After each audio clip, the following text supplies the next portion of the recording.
Hello, everybody. This is P. Francis McNichol, otherwise known as Phil. I'm doing a quick reading. I'm going to do a reading first so I can get it out on the video.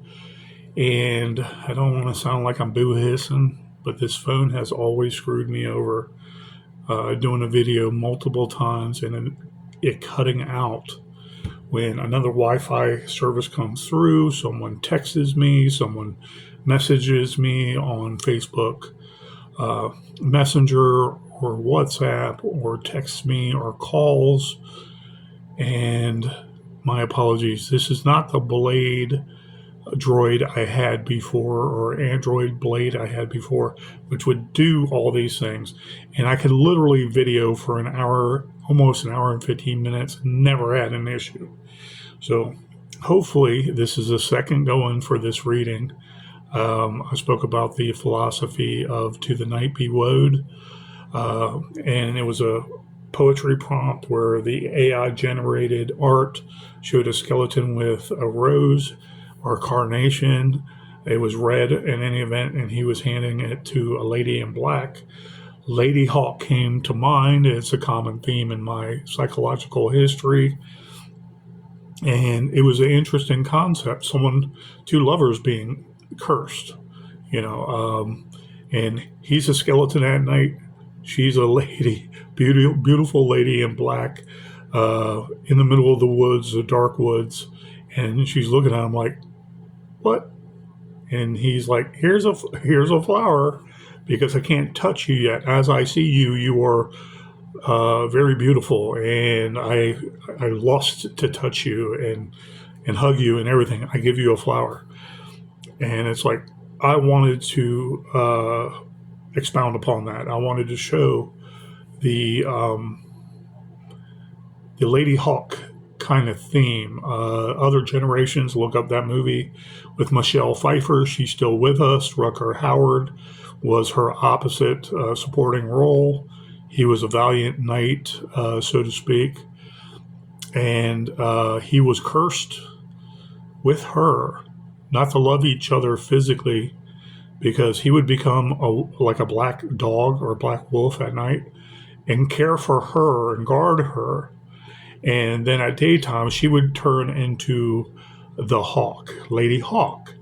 And when Rutger Hauer was on his horse going around everywhere, he would have the hawk on his shoulder.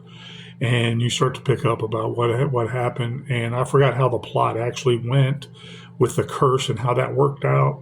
Did they flash back? What have you.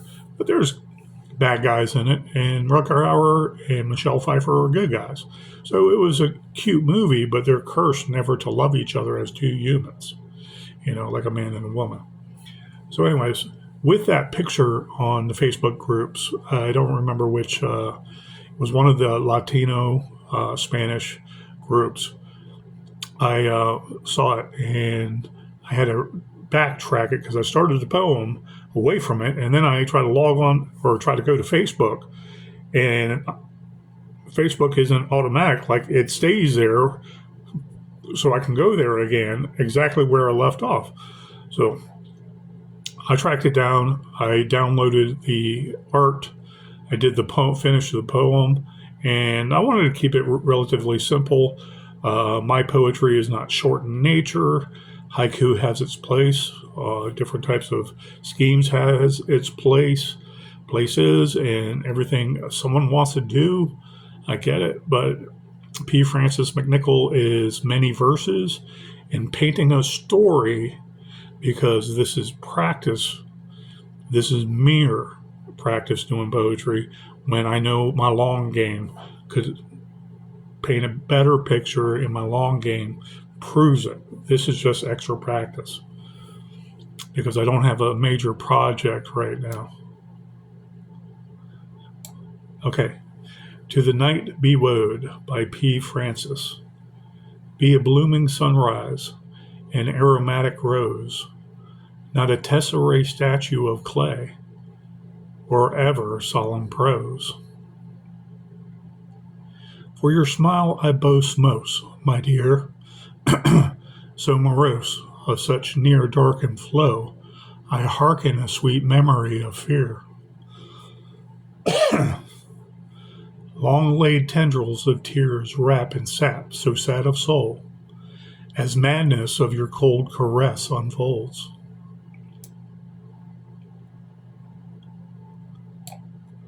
Time waits for naught, my sought amethyst cocotte, mere beacon breath wrought within a sequined mist besot. In the dead of deceived night, jewel thieves duel foolhardy ghouls by lardy-fueled candlelight. Where an inkwell's dormant portal stills, a dry quill of discontent mills hell's vermillion rills of torment.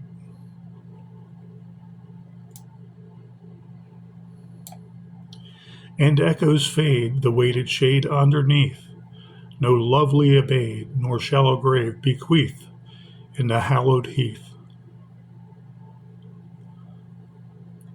I resist her primest whist silhouette in a viscous temptress's tempest, lusting a kiss of her plumpest, most-pertest breast.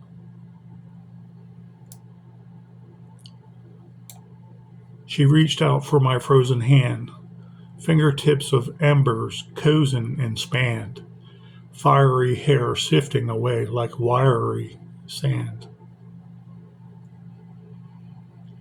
I shan't be the dour servant to her avant-garde levant, pursed flowered lips parched and busts arched of want.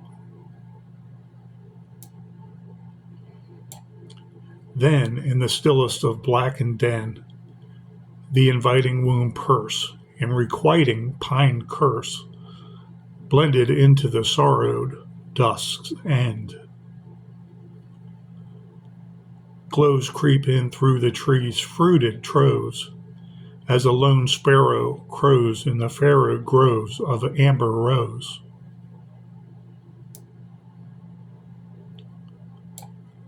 My love, I din, it is you again, a bird of prey, damen, the night of tamarind and unquenched sin. Such flowing wings, as if an angel sings, and the sun far above stole my one true love I carol of. Let me beseech you seat on my creased lapel, my liege, my love, mon amour, mademoiselle, and minuit paramour dove. The end. That was To the Night Be Woed. If anything, it was somewhat inspired. It was definitely inspired by the AI painting or whoever did the painting. The skeleton holding the rose up to the damsel in the middle of the night with a black dress on. Many servants would wear normal dress, and it had the cut drift right here. But she looks very nice in it with black hair. Very beautiful young waif or lady, young dame, young damsel.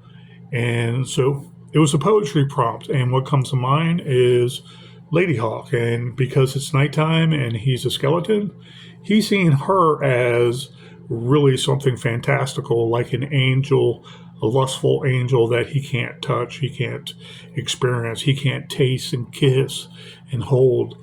And so he gives her a flower, and I kind of twisted it like the Ladyhawke theme, because he can't have her being nothing but bones, So when the sun comes up, what happens to her?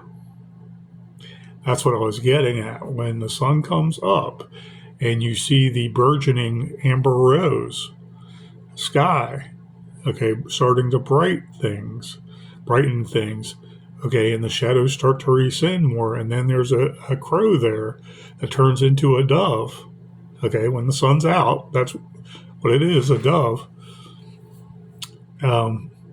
He's normal, I'm assuming, and she's a dove. So in his narration, I wanted to expound upon a common theme in my mind, in my history, Ladyhawke the movie, because it was a really good plot, really good plot. It wasn't a biggest blockbuster movie ever, but Michelle Pfeiffer was always very pretty with her crystalline, almost green eyes, hazel green eyes, and especially with the movie What Lies Beneath, you know, and her eyes turning funky colors when she's somewhat possessed by the ghost in that movie. So it's a classic, and she's a classic actress. She hasn't played in that many movies to be known for like big supporting roles or big she's a main character roles. But What Lies Beneath was definitely one of them. You know, she's also known for Scarface. You know, that's when she was much younger. Um, I want to say Scarface was like 8 to 10 years before Lady Hawk. It was some years before, maybe not. But anyways, she's very beautiful. She's well known in Hollywood, and it would be nice to see her do more great roles. But anyways, that is To the Night Be Woed, and it was spurned on by a poetry prompt in one of the groups, writing groups on Facebook, and to talk about some of the words. I looked up rhymes, synonyms, found out rhymes worked. I always do that in my word research. It helps me write anytime a longer game. Poetry itself being theatrical and Shakespearean, I love doing. And I'm working on that more and more for the theatrics part and the Shakespearean part, because I've always had a mind reading and writing literature, that Shakespearean flair and dramatic effect, with some words kind of on the fold of correct and not making sense, but they make sense. If you understand what I'm saying, they're very artistic, they're very poetic, and there's a lot more leniency than if you're writing directly long game. So I love that. I've known this, and it's just I want to polish it more. I've written a lot of poetry, I want to say, since 2008 when I came back down to Virginia, and it's like I've done it before. It just gets some techniques with individual words, you learn more to do, but the techniques are there in general. Know your verbs.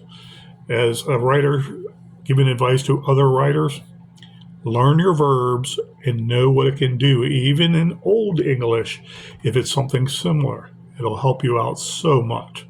Oh my God, verbs, adjectives, what have you. It's not enough to know nouns and simple verbs.